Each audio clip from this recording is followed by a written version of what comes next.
வாழ்க வளமுடன். ஸ்ரீ குமரன் ஜோதிடம் உங்களை இருக்கரம் கூப்பி அன்புடன் வரவேற்கிறது. இந்த பதிவில் நம்ம மாதாந்திர ராசி பலனை பற்றி தொடர்ந்து பார்த்துக்கிட்டு இருக்கிறோம். இப்போ மகர ராசிக்கு எப்பேற்பட்ட நற்பலனை இந்த ஜனவரி மாதம் ஏற்பட போகுதுங்கிறத நம்ம இந்த பதிவில் பார்க்கலாம். பொதுவாக மகர ராசி நேயர்கள் உங்களுடைய 7ஆம் அதிபதி உங்கள் ராசிகளே இருக்கனால சமுதாயத்து மூலியமாக ஆதாயம் அடையக்கூடிய ராசினா அது உங்கள் ராசி தான். எதுலேயுமே மனத்தை திடமாக வச்சு போராடக்கூடிய குணமுள்ள ராசி. உங்களுடைய ராசிநாதன் சனி பகவான். சனி பகவான் இந்த மாதம் தொடங்கும் போதே உங்களுடைய ராசிக்கு 2ஆம் இடத்துல அவர் இருக்கிறாரு.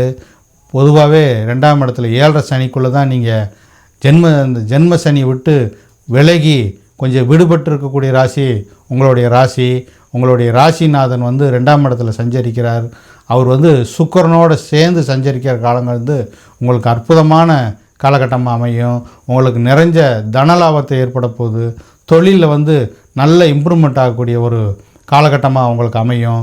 சுக்கிரன் உங்களுடைய 10ஆம் அதிபதி. சுக்கிரன் உங்களுடைய தனஸ்தானத்தில் இருக்கனால தொழிலில் நல்ல ஆதாயம் வருமானம் கிடைக்கும். அதே மாதிரி திருமணம் ஆக முடியாத ஒரு சூழ்நிலை இருந்தாலும் உங்களுக்கு அற்புதமான ஒரு திருமண பாக்கியத்தை ஏற்படக்கூடிய ஒரு மாதமாக இந்த மாதம் அமையும். மனைவி யாருங்கிறத நீங்கள் ஒரு தெரிஞ்சிக்கக்கூடிய மாதமாக அமையும்.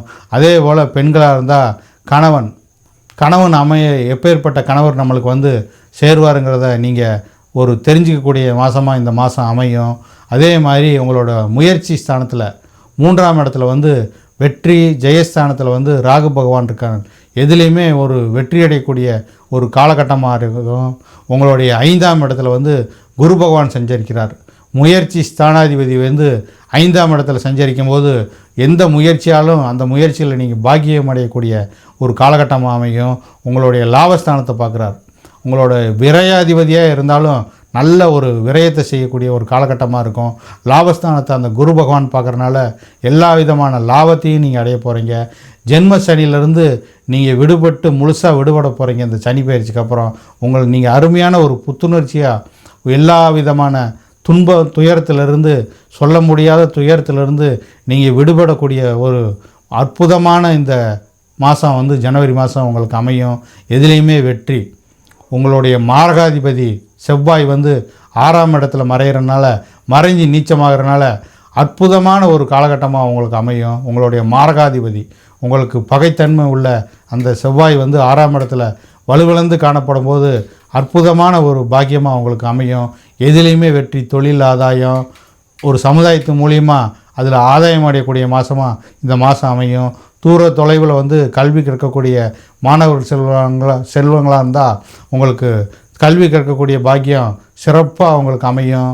அதே போல் பங்கு சந்தையில் ஆதாயம், ஷேர் மார்க்கெட்டில் முதலீடு பண்ணால் உங்களுக்கு அற்புதமான ஒரு தனவரவை ஏற்படுத்தி கொடுக்கும்.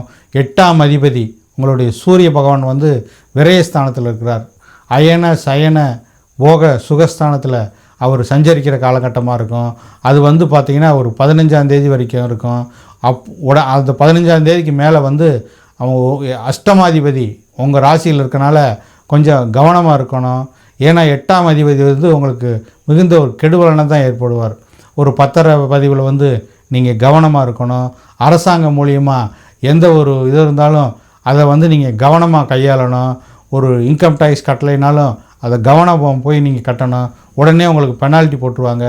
கரண்ட் பில்லிருந்து எந்த ஒரு கவர்மெண்ட்டில் செலுத்த வேண்டிய கடனாக இருந்தாலும் அதை நீங்கள் செலுத்தி அதுக்கு உண்டான ரசீதை வாங்கி நீங்கள் அதை ஒரு சேஃப்டியாக நீங்கள் அதை வச்சுக்கிறணும்.